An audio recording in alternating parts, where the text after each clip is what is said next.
Hello student, कैसे हैं आप सब। एक बार पुनः से कोचिंग क्लासेस पर स्वागत है। उम्मीद करता हूं आप सब अच्छे होंगे, मस्त होंगे, बेहतर होंगे, आपकी पढ़ाई बेहतर चलेगी। बच्चों, क्लास 12 केमिस्ट्री एनसीईआरटी में चैप्टर 10 चल रहा है जैव अणु, जिसमें आज का टॉपिक है बच्चों एंजाइम किसे कहते हैं, एंजाइम के अभिलक्षण और एंजाइम के कार्य। यहां से प्रश्न सीधा 3 अंक का पूछा जाएगा।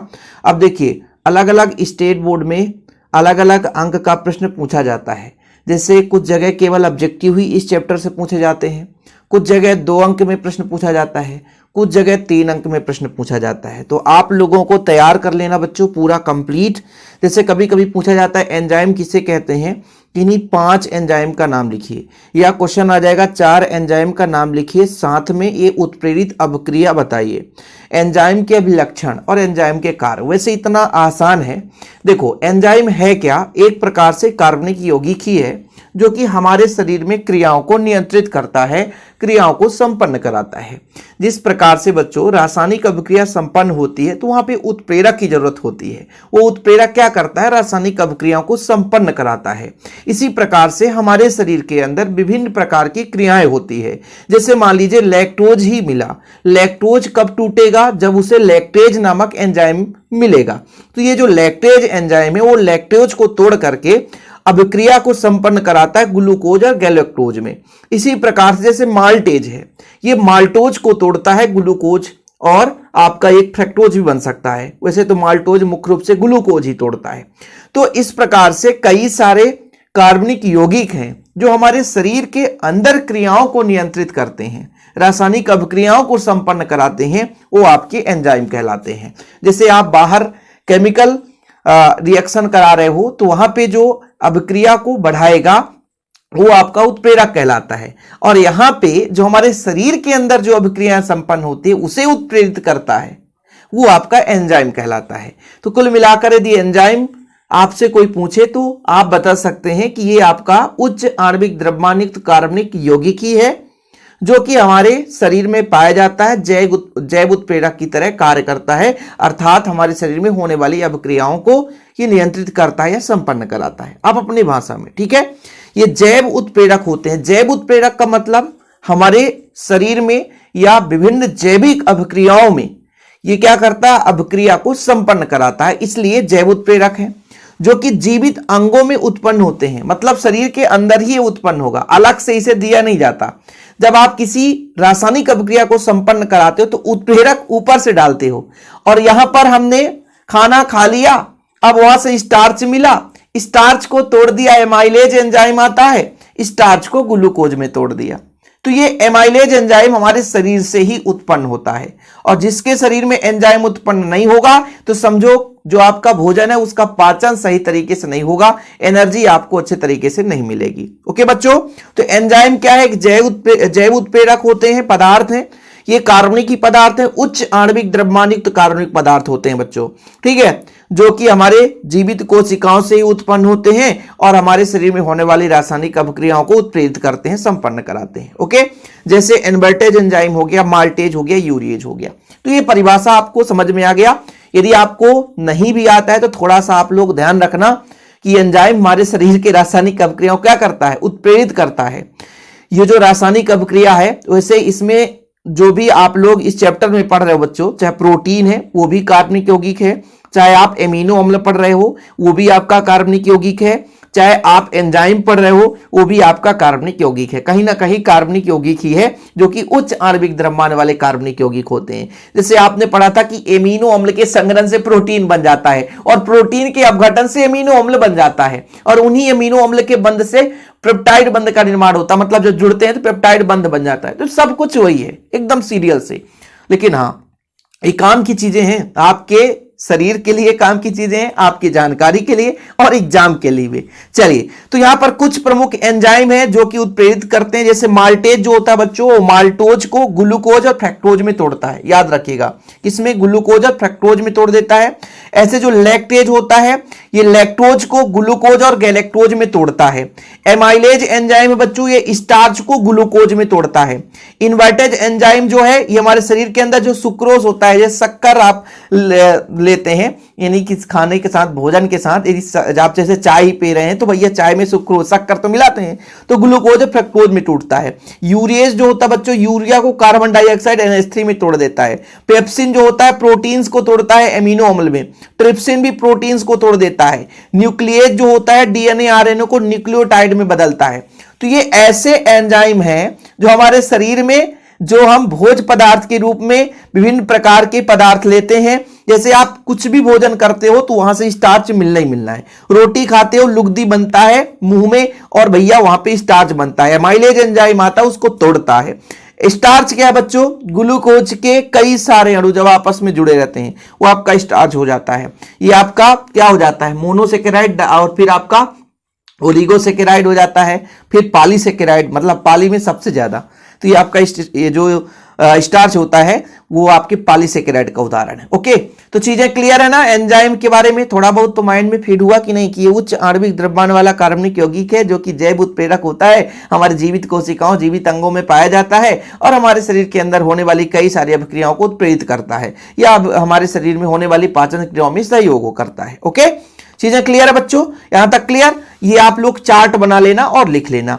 इसके बाद आपका यहां पर इसका अभिलक्षण या इसके लक्षण या इसकी विशेषताएं, जैसे पहला अत्यधिक विशिष्टता। विशिष्टता का मतलब क्या होता है बच्चों, जैसे मान लीजिए कोई व्यक्ति है, बोला उसकी विशिष्ट लक्षण है। विशिष्ट लक्षण का मतलब ये है कि बच्चा बढ़िया उठता है और सुबह अपना पढ़ता है और फिर सीधे विद्यालय जाकर के पढ़ाई करता है और घर लौट आता है। ऐसा नहीं है कि सुबह उठे, खेलने चला गया, फिर दोस्तों के साथ घूमने चला गया, फिर सिनेमा हॉल चला गया, फिर भैया मस्ती कर रहा है, फिर वो चैटिंग कर रहा है, इन सब चीजों में ध्यान नहीं देता। उसका एक विशिष्ट कार्य है, वो किसी एक ही चीज को फोकस करता है, वो एक ही डायरेक्शन पर चलता है, जो उसके जीवन में लक्ष्य है उसी लक्ष्य को देखते हुए आगे बढ़ता है। ऐसे ही हमारे पास जो एंजाइम होते हैं उनकी भी एक विशिष्ट कार्य होता है बच्चों, यानी केवल और केवल एक ही क्रिया को उत्प्रेरित करते हैं। ऐसा नहीं है कि वो कई सारी अभिक्रियाओं को संपन्न कराएं। तो जैसे उत्प्रेरक तो होता है तो कई अभिक्रियाओं को संपन्न करा सकता है, लेकिन एंजाइम ऐसा नहीं करता। एंजाइम की एक विशिष्ट गुण है क्योंकि वो केवल एक ही अभिक्रिया को उत्प्रेरित करता है। जैसे माल्टेज केवल माल्टोज को ग्लूकोज फ्रक्टोज में तोड़ता है, लैक्टेज जो है केवल लैक्टोज को तोड़ता है, एमाइलेज जो है स्टार्च को तोड़ता है, इस्मार्टेज जो है सुक्रोज को तोड़ता है। तो इसकी एक विशिष्ट अभिलक्षण है, इसलिए इसके गुण में विशिष्ट अभिलक्षण का यहां पर नाम दिया गया। दूसरा है गति के कई गुना बढ़ाना। अब भाई साहब, जिस प्रकार से उत्प्रेरक नहीं मिली सेकंड में अभिक्रिया संपन्न होता है, तीव्र अभिक्रिया, मंद अभिक्रिया, उसी प्रकार हमारे अंदर भी ये सारा, जैसे खिलाड़ी खेलता है ना, तुरंत ग्लूकोज का बाटल देते हैं, भैया ग्लूकोज लो, ग्लूकोज, तुरंत वो ग्लूकोज तोड़ता है, कार्बन डाइऑक्साइड ऊर्जा देता है। ऐसा क्यों? केला खाते हैं, केला से क्या तुरंत स्टार्च बनता है, फिर ग्लूकोज मिल जाती है तुरंत। खिलाड़ी अक्सर देखो क्रिकेट में केला क्यों खाता है, केला का तुरंत पाचन होता है जल्दी से, और जल्दी से ये क्या होता है, अभिक्रियाएं संपन्न होती है। तो ये जो आपका एंजाइम होता है जैव रासायनिक क्रियाओं को बहुत ज्यादा मात्रा में आगे बढ़ा देता है। तापक्रम तथा पीएच का मामूली होना, मतलब इसमें ज्यादा तापमान की जरूरत नहीं होती है और ना ही ज्यादा पीएच मान की। यदि तापक्रम मान लीजिए 37 डिग्री सेल्सियस तक है, हमारे शरीर के अंदर इतना रहता है आराम से, तो इसने में रासायनिक अभिक्रिया ये और आसानी से संपन्न करा सकता है। और 8 से यदि 6 के बीच में आपका पीएच मान है तो भी ये जो आपका एंजाइम होता है अभिक्रिया को उत्प्रेरित करते रहता है। गति पर नियंत्रण। गति का नियंत्रण का मतलब कुछ कार्बनिक तथा अकार्बनिक पदार्थ एंजाइम द्वारा उत्प्रेरित क्रियाओं को नियंत्रित कर सकते हैं। नियंत्रित मतलब ऐसा नहीं है कि भाई आवश्यकता से ज्यादा अभिक्रिया को तेज करे, नियंत्रण रूप से अभिक्रिया को उत्प्रेरित करता है। अन्न मात्रा, किसी जैव रासायनिक क्रिया को उत्प्रेरित करने के लिए अत्यंत अल्प मात्रा, यहां पर अल्प, वही तो मैं सोचा भैया अन्न मात्रा क्यों लिखा, अल्प मात्रा, यानी अल्प मात्रा में भी यह संपन्न हो जाता है। ठीक है, इसी प्रकार बच्चों आप लोग एंजाइम के कार्य को लिख लेंगे कि एंजाइम का मुख्य कार्य भोजन को पचाना है। भोजन के लिए जाने वाले घटक जैसे कार्बोहाइड्रेट्स, प्रोटीन, लिपिड तथा न्यूक्लिक अम्लों का विघटन विभिन्न स्थानों पर एंजाइमों को द्वारा किया जाता है। हमने स्टार्टिंग में ही बता दिया था एंजाइम है क्या, ये जैव उत्प्रेरक है। जैव मतलब जीवित कोशिकाओं के अंदर संपन्न होने वाली जो भी क्रियाएं हैं उनको ये क्या करता है, नियंत्रित करता है। यदि भाई अभिक्रिया संपन्न नहीं हो रही तो अभिक्रिया को बढ़ाता है, अत्यधिक तेजी गति से हो रहे तो उसको कंट्रोल करता है। ये सब इसका काम होता है। शरीर के अंदर ग्लूकोज लिया, आप टूटेगा कैसा, ये एंजाइम कहेगा भैया हम तुम्हारे साथ हैं। माल्टोज आ गया, कैसे टूटेगा, बोला माल्टेज, हम तुम्हारे साथ हैं। ऐसे कई सारे अमीनो अम्ल पाए जाते हैं जो हमारे शरीर में क्या करते हैं बच्चों, वो नियंत्रित करते हैं, अभिक्रियाओं को संपन्न कराते हैं। अब ये एंजाइम का एक सहायक भी होता है जिसे हम बोलते हैं सह एंजाइम। कभी कभी एक नंबर में पूछ देता है ना कि ये सह एंजाइम क्या है। मंदक का भी काम करता है, ध्यान रखना, मैंने पहले भी बता दिया, मंदक का भी कार्य करता है और क्रियाशीलता का भी काम करता है। ये सब चीजें आपको बताए, 5 आपके पास अभिलक्षण बहुत है।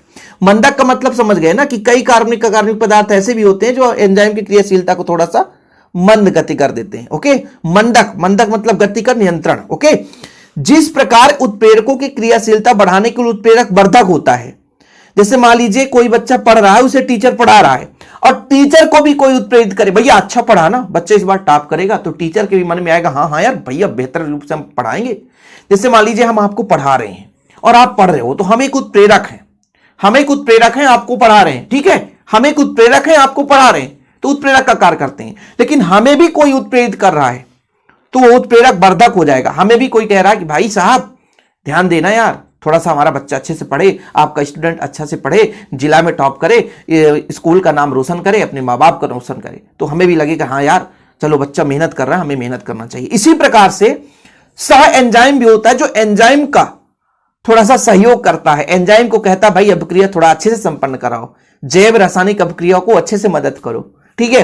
तो जिस प्रकार से उत्प्रेरकों की क्रियाशीलता बढ़ाने के लिए उत्प्रेरक वर्धक होते हैं जो स्वतः तो क्रिया की गति को नहीं बढ़ा सकते किंतु उत्प्रेरक की क्रियाशीलता को बढ़ा सकते हैं, उसी प्रकार एंजाइम की कुछ भी सरल अकार्बनिक आयन या कार्बनिक यौगिक होते हैं जो कि क्रियाशीलता को बढ़ा देते हैं। किसके? एंजाइम के क्रियाशीलता को बढ़ाने में मदद करते हैं। कुछ एग्जाम्पल्स भी आपको तैयार करना है, जैसे मान लीजिए सह एंजाइम में थायमीन जो होता है, राइबोफ्लेविन जो होता है, नियासिन होते हैं, ये आपके सह एंजाइम है। थायमीन लिख लो, थायमीन, ठीक है, नियासिन, राइबोफ्लेविन, ये कुछ सह एंजाइम है, ठीक है बच्चों। कुछ नाम तो बताना जरूरी है ना, नहीं बोल दोगे सर नाम क्यों नहीं बताए, सह एंजाइम के तो एक भी एग्जाम्पल नहीं बताए। तो उम्मीद करता हूं कि अब तो समझ में आ गया होगा आज का टॉपिक एंजाइम के बारे में। हाँ, जितना एग्जाम में पूछा जाता है उसके हिसाब से मैं पढ़ा रहा हूं, बोर्ड एग्जाम के पर्पज से। मैं ये नहीं कहता हूं ये नीट के प्रश्न में, नीट के लिए है ना इतना सफिशियंट है, ठीक है। ये मैं नहीं कह सकता कि नीट में केवल आप इतना ही पढ़ो, इससे भी ज्यादा पढ़ो और ज्यादा पढ़ो जितना हो सके।